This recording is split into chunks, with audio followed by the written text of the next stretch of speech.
My passion comes from my roots of being involved in agriculture. I know the hard work that people who are involved in the industry, I know what it takes, what it looks like, what being up at 3 a.m. pulling a calf looks like, or, just trying to figure out if you're gonna make enough on the yield from the crop to be able to meet the contracts that you already have, pay the bills, waiting out weather because there's no telling what could possibly roll through.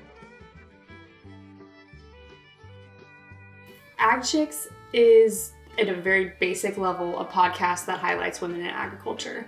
But what I base everything off of is this phrase of dirty boots and deep roots with cultivating a connection with the women who feed the world. I consider myself to be a fourth generation farmer and rancher. I grew up on my family's operation in Northern California. My father's side of the family was really more ranching with some farming, but my mom's family was really more farming. And so being around that my whole life was something that really left an imprint on me. I traveled all over the nation showing cattle while I was growing up, was involved in 4-H and FFA, and that's really where my love and passion for not only the cattle industry, but agriculture really started. And so as I kind of grew up, I didn't realize I was different from my friends at our, normal public school until I really went to college. And that's when I was missing kind of that tradition of being on the farm, being on the ranch with my family. And so for me, Willow was the biggest message that I needed to get back into kind of where my roots were from. COVID had just kind of started. Everyone was working from home. My boyfriend went fishing on the Brazos River one day and called me and said, "Hey, I found a calf. Go see if you can get a bottle, bring some formula out here, and I guess we're gonna see if we can keep this calf alive." And so for me, I was like, yes, I've been training my whole life for this. I'm on my way. And we went out to the river. There's this little ball of red and white hair, and it was a calf, clearly, and she took to the bottle immediately and showed us that she definitely had will and fight to live.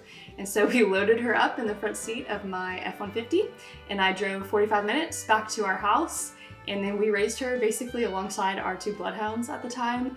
And that's kind of the launching pad for Ag Chicks, for everything career-wise that I'm at now was really Willow coming home and me starting to share her on social media and people just becoming absolutely obsessed with her.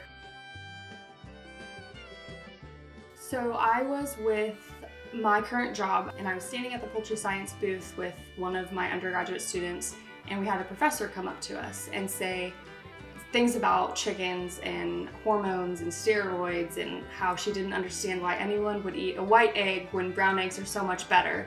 And at the time, I really didn't know that much about poultry, but I knew enough to know that she was wrong.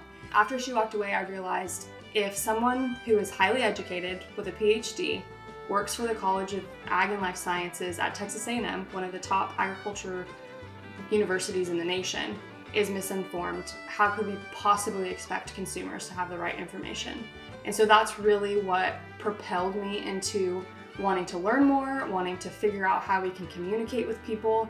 And so as I've gone on this journey of discovering how we communicate better, one of the big things has been finding connection. How can you connect with people? And so for me, thinking about how can I connect with consumers, women in the grocery store was the first thing that came to mind.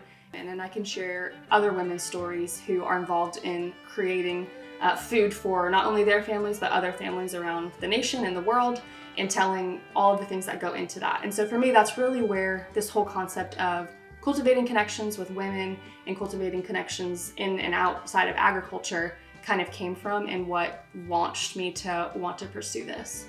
And so I think my experiences of knowing where food comes from and how it's produced, and then the combination of that, but also the respect of we don't do a great job telling agriculture's story, and so understanding that we can't expect consumers to know that without telling them. Combining those two things has really become my passion and kind of the direction that I've now pushed not only my business through Ag Chicks, but also my career and schooling by pursuing my PhD.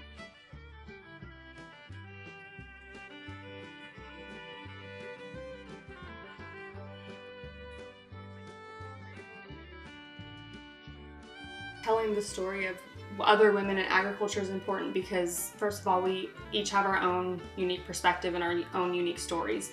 And if we don't tell them, then that leaves it to some potentially form of a media that we don't want to be telling our stories to be telling it. But also going back to the thought of how do we connect with consumers, most of the people in the grocery stores are women. That's proven statistically that those are the people making the purchasing decisions in the grocery store. So if I can put enough of stories of women in agriculture out there through a medium that people are using, whether that's the podcast or Instagram or Facebook or YouTube, hopefully somebody who is not involved in agriculture will come across it at some point and then have the domino effect of, hey, I listened to this really cool story, and they tell their friend, and then they tell their friend, and then it may not seem like a big changing the world concept or way to approach it, but I'm hoping that even if it can impact a couple people and then they tell a couple more people, this thought of like a domino effect will continue to where someday, at some point, and it may not even be during my life, that the general population is more informed about where their food comes from.